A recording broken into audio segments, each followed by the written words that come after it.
Hello students, this is your second part of chapter 14 natural resources and your topic is mineral riches in the soil. तो हमने soil के बारे में पहले भी पढ़ा है कि जो सॉइल होता है ना वो एक इम्पॉर्टेंट रिसोर्स होता है जो कि डाइवर्सिटी में एक इम्पॉर्टेंट रोल प्ले करता है। ठीक है, तो जो आउटर मोस्ट लेयर होती है ना अर्थ की उसको हम क्या कहते हैं, क्रस्ट कहते हैं। और यहीं पर ही इसी लेयर के अंदर जितने भी न्यूट्रिएंट्स होते हैं, जितने भी मिनरल्स होते हैं ना हमें प्रोवाइड होते हैं। ठीक है, सो नाउ कि ये जो मिनरल्स होते हैं ये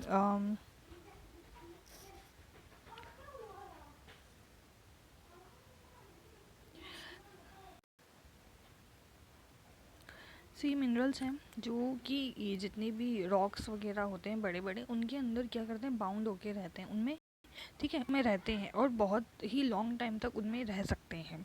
ठीक है, उनके बाद जैसे जैसे उन रॉक्स का ब्रेक डाउन होता जाता है वो धीरे धीरे सॉइल में कन्वर्ट होते रहते हैं और जितने भी न्यूट्रिएंट्स एंड मिनरल्स होते हैं वो सॉइल में मिक्स हो जाते हैं।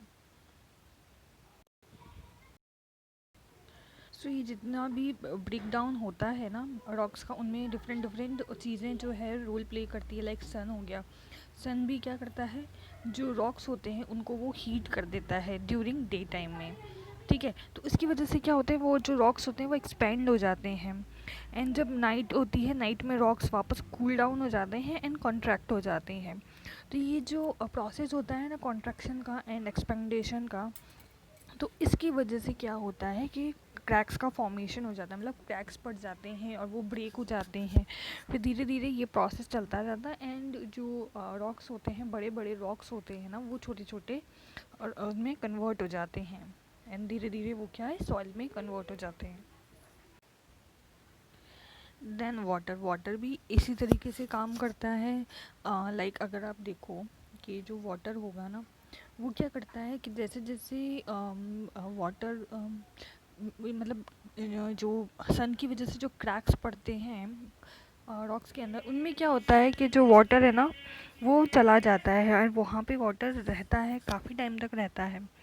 तो उसकी वजह से भी क्या होता है कि उनमें ब्रेक डाउन होने लग जाता है फर्दर, उनकी क्रैक्स की वजह से एंड उनमें जो वाटर फिल हो जाता है उसकी वजह से। एंड सेकंड क्या है कि हमने देखा है जब भी जो रिवर्स वगैरह होते हैं जहाँ पे बीच बीच में पत्थर रखे हुए होते हैं, बड़े बड़े रॉक्स होते हैं, तो वो जो होते हैं रॉक्स, वो जो वाटर होता है ना उसकी वजह से, उन उसकी स्पीड की वजह से क्या होते हैं कि एक जगह से दूसरी जगह चले जाते हैं। तो जब उनका मूवमेंट होता है तो वो एक दूसरे से टक्कर करते हैं जिसकी वजह से वो वापस ब्रेक हो जाते हैं।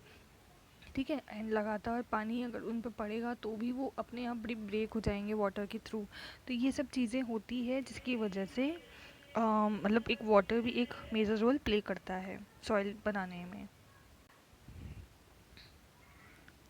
विंड, विंड भी यही सेम चीज़ करती है कि विंड भी जब ब्लो होती है तो छोटे छोटे पत्थर जो होते हैं वो अपना मतलब एक जगह से दूसरी जगह पे ट्रांसफ़र होते हैं, मूवमेंट करते हैं, तो उसकी वजह से उनमें टक्कर होती है अ, पत्थरों के अंदर बीच में। तो उससे क्या होता है कि एक दूसरे से टक्कर करते हैं तो वो क्या होते हैं, ब्रेक हो जाते हैं एंड ये प्रोसेस चलता रहता है। एंड जो बड़े बड़े रॉक्स होते हैं ना वो धीरे धीरे करके ब्रेक होते होते, ब्रेक डाउन होते होते उनका सॉइल में कन्वर्जन हो जाता है। नाउ ये जो सॉइल होता है ना, ये क्या होता है कि इनमें क्या होते हैं, मिक्सचर होता है, इसके अंदर बहुत सारे स्मॉल पार्टिकल्स मिलेंगे आपको, मतलब रॉक्स के अलग अलग साइजेस के होते हैं। ठीक है, ये क्या होते हैं कि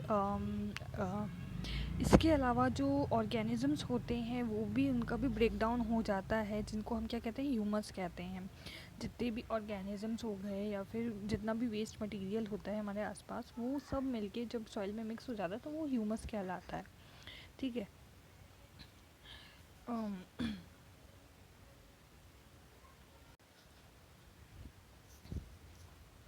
तो जो ह्यूमस होता है ना वो एक बहुत ही इम्पॉर्टेंट रोल प्ले करता है सॉइल के अंदर, क्योंकि जितना मतलब ह्यूमस होता है उसके हिसाब से वो सॉइल का स्ट्रक्चर बनाता है। मतलब अगर जितना ज़्यादा ह्यूमस होगा उतनी ही ज़्यादा वो पोरस होगी। ठीक है, पोरस मतलब उसमें स्पेस होगा काफ़ी, जिसकी वजह से जो वाटर एंड एयर जो होता है ना वो पेनेट्रेट कर सकेगा, नीचे तक जा सकेगा। एंड उसमें वो रह सकेगा काफ़ी टाइम तक, मॉइस्चर है एंड जो एयर है, तो उसकी वजह से क्या होता है कि जो ये जो सॉइल क्या है ज़्यादा अच्छी बन जाती है, जिसकी वजह से जो प्लांट हम जब उसमें ग्रो करते हैं तो उसकी ग्रोथ जो होती है प्लांट की वो भी बहुत अच्छी होती है। ठीक है। तो यहाँ पर ये जो ह्यूमस होता है ये टॉप मोस्ट लेयर जो होती है सॉइल की वहाँ पे प्रेजेंट होता है। तो जो टॉप मोस्ट लेयर होती है ना सॉइल की, जिसको हम क्या कहते हैं, टॉप सॉइल कहते हैं, यही क्या होती है कि जो मतलब बायोडाइवर्सिटी होती है उस पे मतलब जो आसपास की बायोडाइवर्सिटी है वो इसी टॉप सॉइल पे मतलब डिपेंड करती है। तो यहाँ पर देखिए कि जितने भी फार्मिंग प्रैक्टिसेस होती हैं अभी, जिनमें भी फर्टिलाइज़र्स एंड जो पेस्टिसाइड्स यूज़ करते हैं, ये सबसे पहले टॉप सॉइल में ही जाते हैं। एंड टॉप सॉइल के अंदर जितने भी माइक्रो ऑर्गेनिज़म्स होते हैं जो कि प्लांट की ग्रोथ के लिए इम्पॉर्टेंट होते हैं, उन्हें भी डिस्ट्रॉय कर देते हैं। अदर जो न्यूट्रिएंट्स होते हैं, जो मिनरल्स होते हैं, उनको भी डिस्ट्रॉय कर देते हैं, जिसकी वजह से जो टॉप सॉइल होती है उसकी जो क्वालिटी होती है वो भी ख़राब हो जाती है, और जो सॉइल होती है वो भी इनफर्टाइल हो जाती है।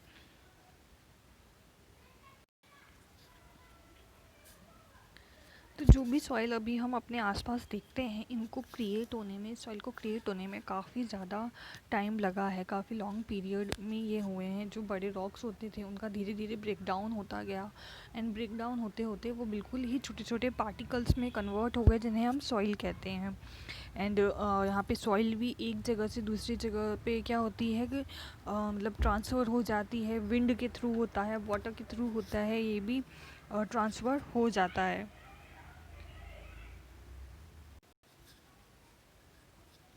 ठीक है। सो यहाँ पे जो सॉइल का ट्रांसफ़र होता है ना, इसे हम क्या कहते हैं, इरोजन कहते हैं, सॉइल इरोजन कहते हैं। ठीक है। तो यहाँ पर जो प्लांट्स की रूट होती है ना, वो क्या करती हैं, बहुत इंपॉर्टेंट जो रोल है वो प्ले करती है, क्योंकि यहाँ पे जो रूट होती है ना वो होल्ड करके रखती है सॉइल को। तो इसकी वजह से वहाँ की जो बायोडाइवर्सिटी होती है वो डिस्ट्रॉय नहीं होती है, वहाँ का जो वेजिटेशन है वो भी बना रहता है।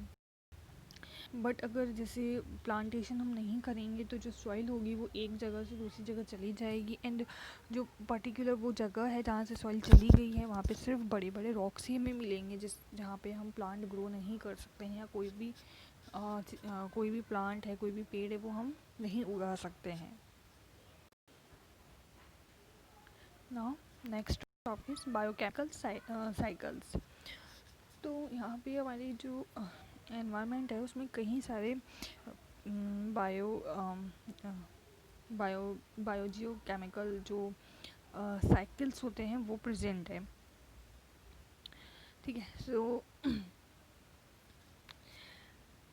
जो हमारा बायोस्फीयर है, मतलब जो हमारा एनवायरनमेंट है वो क्या है, डायनेमिक है और एक स्टेबल सिस्टम है। ठीक है। डायनेमिक मतलब वो चेंजेस भी होता रहता है, पर जो चेंजेस होते हैं वो स्टेबल होते हैं हमेशा।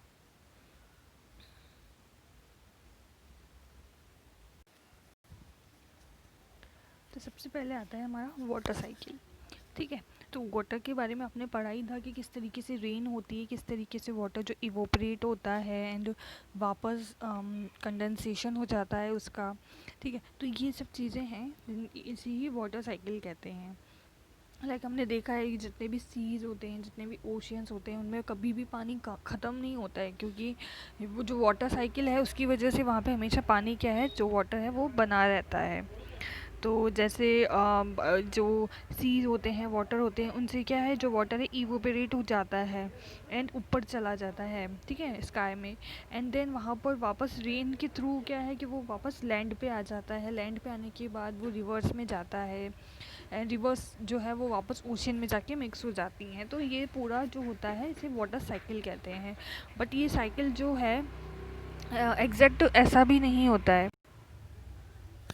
ठीक है। तो इस वाटर साइकिल में एक और चीज़ होती है कि लाइक जब भी रेन होती है तो कुछ जो वाटर है वो रिवर्स में चला जाता है, बट कुछ वाटर जो है वो ग्राउंड जो है अब जो तो वो ग्राउंड के अंदर चला जाता है एंड ग्राउंड वाटर में कन्वर्ट हो जाता है। सो यहाँ पे देखिए वाटर का साइकिल दे रखा है, लाइक यहाँ पे इवेपोरेशन हुआ, ये जो क्लाउड्स वगैरह हैं यहाँ पे चला गया एंड देन रेन के थ्रू वापस ये अर्थ पे आ जाता है। अब अर्थ पे आने के बाद कुछ तो ये अब जो हमारी लैंड होती है वो अब्जॉर्व कर लेती है। तो ये देखा, ये इस तरीके से ग्राउंड के अंदर वाटर चला गया, कुछ जो है वो वापस ऊपर की तरफ मतलब क्लाउड्स में चला जाता है। ठीक है।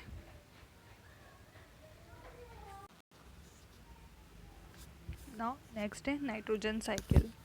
तो आपने पढ़ा है जो हमारी एयर होती है उसमें 78% तक नाइट्रोजन प्रेजेंट होती है। ठीक है।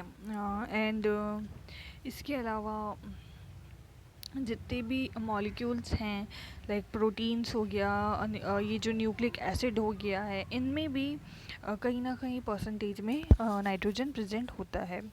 तो नाइट्रोजन क्या है कि एक बहुत ही इम्पॉर्टेंट कंपाउंड है जो कि मतलब एल्केलॉइड्स में भी पाया जाता है, यूरिया में भी पाया जाता है। ठीक है। तो यहाँ पर देखिए ये जो नाइट्रोजन होता है ना, एक तरीके से न्यूट्रिएंट है एंड हमारी लाइफ के लिए एक बहुत ही इम्पोर्टेंट मतलब है ये। ठीक है। तो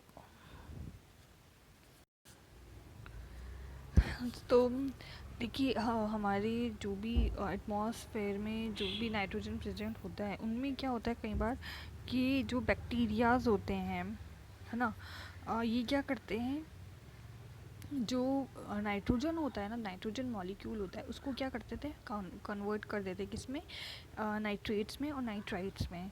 ठीक है। ये कन्वर्ट कर देते हैं, इन्हीं को हम क्या कहते हैं, मतलब ये जो बैक्टीरियाज होते हैं ना, इनको हम नाइट्रोजन फिक्सिंग बैक्टीरिया कहते हैं। ठीक है।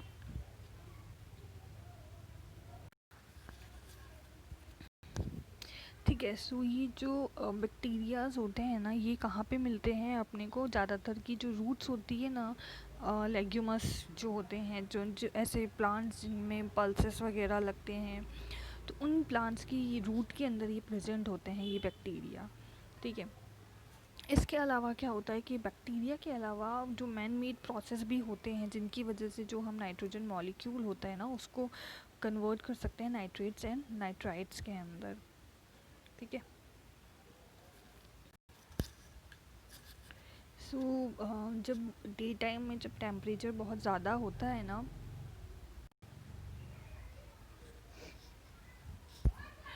तो ये जो नाइट्रोजन होता है ये क्या होता है, कन्वर्जन हो जाता है इसका ऑक्साइड में। ठीक है। तो इनका कन्वर्जन हो जाता है ऑक्साइड के अंदर एंड ये जो ऑक्साइड होते हैं वाटर में मिक्स होकर नाइट्रिक एंड नाइट्रस एसिड बना लेते हैं, जो कि रेन के थ्रू वापस मतलब लैंड पे आ जाते हैं और अलग अलग फॉर्म्स के अंदर, अलाइव फॉर्म्स के अंदर वो यूटिलाइज कर लिए जाते हैं। ठीक है। तो नेक्स्ट है आपका, ठीक है। सो यहाँ पे देखिए कि ये जो प्लांट्स वगैरह होते हैं कि क्या करते हैं कि जो नाइट्रेट्स एंड नाइट्राइट्स होते हैं ना उनको कन्वर्ट कर देते हैं अमीनो एसिड में। ठीक है। जो कि एक तरीके का प्रोटीन है जो कि यूज़ कर लिया जाता है उनसे। इसके अलावा क्या है कि और भी बायोकेमिकल प्रोसेस होते हैं जिनकी वजह से जो जितने भी कॉम्प्लेक्स कंपाउंड होते हैं जिनके अंदर नाइट्रोजन होता है उनका कन्वर्जन हो जाता है। ठीक है। देन जो भी प्रोटीन होते हैं या फिर जितने भी कॉम्प्लेक्स कंपाउंड होते हैं वो क्या कर लिए जाते हैं, जितने भी एनिमल्स होते हैं उनके थ्रू क्या है कंज्यूम कर लिए जाते हैं। लाइक अगर कोई भी एनिमल या प्लांट क्या है अगर डाई हो गया, मर गया, वो ख़त्म हो गया, तो उसमें क्या होता है कि जो बैक्टीरियाज होते हैं ना वो क्या करते हैं, जो सॉइल के अंदर जो बैक्टीरिया होते हैं वो क्या करते हैं कि इन कंपाउंड्स को जो है वापस क्या है ये जो नाइट्रोजन है ना इनको नाइट्रेट्स में कन्वर्ट कर देते हैं।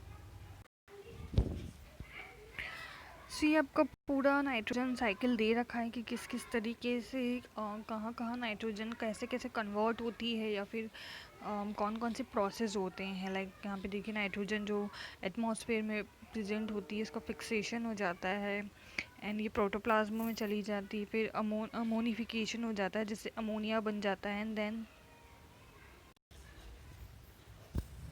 ठीक है ये दोबारा नाइट्रेट्स में कन्वर्ट हो जाते हैं। नाइट्रेट्स जो है उनका फिर डीनाइट्रिफिकेशन होता है, वो वापस एटमॉस्फेयर में चले जाते हैं। तो ये पूरा एक साइकिल दे रखा है। ठीक है। तो नेक्स्ट आपका आ जाता है कार्बन साइकिल। तो जिस तरीके से नाइट्रोजन का साइकिल था उसी तरीके से कार्बन का भी साइकिल होता है। कार्बन भी जो है वो अर्थ पे अलग अलग फॉर्म के अंदर हमें मिलती है। ठीक है। ठीक है। सो यहाँ पे देखिए कि जितने भी मतलब डायमंड है, ग्रेफाइट है, ये भी सब क्या है, कार्बन से ही मिले हुए हैं, बने हुए हैं। इसके अलावा जो कार्बन डाइऑक्साइड होती है एटमॉस्फेयर में, वो उसमें भी कार्बन प्रेजेंट होता है। कार्बोनेट्स हो गए, हाइड्रोजन कार्बोनेट, सॉल्ट हो गई, ये जितने भी मिनरल्स वगैरह हैं इन सब में कार्बन की कुछ ना कुछ क्वांटिटी होती है। ठीक है। इसके अलावा जो एंडोस्केलेटन्स होते हैं या एक्सोस्केलेटन्स होते हैं, ये सब भी क्या है कि जो कार्बोनेट सॉल्ट होते हैं उन्हीं के बने हुए होते हैं। ठीक है।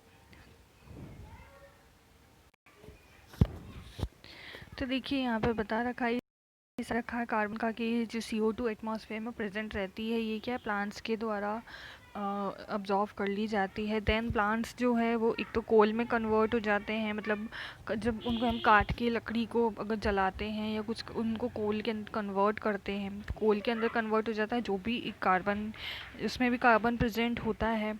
ठीक है। तो इसके अलावा जितने भी ऑर्गेनिक कंपाउंड्स बनते हैं, तो वो है इनऑर्गेनिक कंपाउंड्स जो बनते हैं, वो इन सब के अंदर मतलब जो भी है प्रोसेस, पूरे कार्बन का कुछ ना कुछ इंक्लूजन रहता ही है। नाउ आपकी आ जाती है ग्रीन हाउस इफ़ेक्ट। तो ग्रीन हाउस इफ़ेक्ट भी आपने पहले पढ़ा होगा कि इसमें भी क्या होता है कि जो हीट होती है वो एक ग्लास का जो स्ट्रक्चर होता है पूरा, उसमें ट्रैप हो जाती है। एंड वहाँ पे जो ग्लास होता है, जो हाउस बना हुआ होता है ग्लास का, उसमें का जो टेम्परेचर होता है ना अंदर का, वो बहुत ज़्यादा बढ़ जाता है। तो ये जो फिनोमिना है ये यूज़ होता है प्लांट्स के लिए, जहाँ पे उन प्लांट्स को रखा जाता है। तो ताकि वो जो विंटर्स का टाइम होता है उस टाइम पे वो जो प्लांट्स हैं वो जो गर्म रहें, वहाँ की जो टेम्परेचर है उसकी वजह से। तो इसी पूरे एक प्रोसेस को क्या है, ग्रीन हाउस इफ़ेक्ट कहते हैं। तो ग्रीन हाउस इफ़ेक्ट के अंदर ये जो गैस होती है कार्बन डाइऑक्साइड, इसका भी इम्पॉर्टेंट रोल होता है। ये एक तरीके से ग्रीन हाउस गैसेस में काउंट होती है। नेक्स्ट आपका आ जाता है ऑक्सीजन साइकिल। ऑक्सीजन भी एलिमेंट है एक, जो बहुत ज़्यादा इम्पॉर्टेंट होती है अर्थ पे। ठीक है। तो यहाँ पे देखिए 21% ऑक्सीजन होती है एटमॉस्फेयर में, मतलब जो एयर होती है उसमें 21% होता है ऑक्सीजन का। ठीक है। तो अर्थ की जो क्रस्ट होती है वहाँ पे भी कहीं हमें क्या है, ऑक्साइड मिलते हैं। मेटल्स जो होते हैं उनके कहीं ऑक्साइड मिलते हैं, सिलिकॉन्स हैं, कार्बोनेट, सल्फेट, ये नाइट्रेट, एंड जितने भी मिनरल्स हैं उन सबके क्या है, हमें ऑक्साइड मिलते हैं। वो ऑक्साइड किसकी वजह से बनते हैं, ऑक्सीजन की वजह से ही बनते हैं। तो ऑक्सीजन साइकिल में क्या होता है कि जो ऑक्सीजन प्रेजेंट होती है एटमॉस्फेयर में वो क्या है, बैलेंस रहती है, मतलब उसका एक साइकिल बना हुआ रहता है, मेंटेन रहती है। ठीक है। तो यहाँ पे देखिए कि 3 प्रोसेस दिए गए हैं, लाइक कंबशन हो गया, रेस्पिरेशन हो गया, and formation of oxide of nitrogen. तो ये सब है जिसकी वजह से क्या है कि जो ऑक्सीजन साइकिल है वो क्या है, बना रहता है। ठीक है। और ऑक्सीजन वापस एटमॉस्फेयर में आ जाती है। So, यहाँ पे ऑक्सीजन साइकिल ये रखा है कि जो एटमॉस्फेरिक ऑक्सीजन रहती है इसको रेस्पिरेशन होता है, रेस्पिरेशन के लिए हम यूज़ करते हैं, H2O मिलता है, रेस्पिरेशन के थ्रू हम CO2 रिलीज़ कर देते हैं। देन फोटोसिंथेसिस होता है, फोटोसिंथेसिस में प्लांट्स जो है CO2 को अब्जॉर्व कर लेते हैं। तो ये इस तरीके का जो साइकिल पूरा दे रखा है ना, ये ऑक्सीजन साइकिल है। तो नेक्स्ट आपका आ जाता है ओजोन लेयर। तो ओजोन लेयर के बारे में भी आप सब लोग जानते ही होंगे। ठीक है। सो यहाँ पर क्या है कि एक एलिमेंट होता है ऑक्सीजन का, जो कि डायटोमिक जो मॉलिक्यूल होता है उसकी फॉर्म में हमें देखने को मिलता है, तो उसी को हम ओजोन कहते हैं। ठीक है। तो यहाँ पे देखिए कि जो एटमॉस्फेयर होता है ना, उसकी सबसे ऊपर जो लेयर होती है, वहाँ पर क्या है कि तीन जो एटम्स होते हैं ना मॉलिक्यूल के, वो हमें मिलते हैं। इट मीन्स O3, जिसको हम क्या कहते हैं, ओजोन कहते हैं। ठीक है।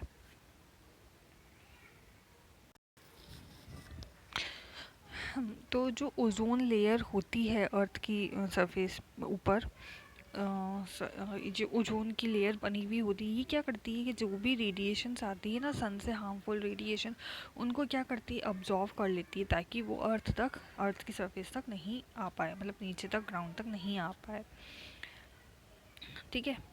तो ये क्या करती है कि बहुत डैमेज करती है नीचे लाइफ को। तो इस वजह से क्या है कि ऊपर ही ये ओजोन लेयर जो होती है वो इसे ट्रैप करके रख लेती है।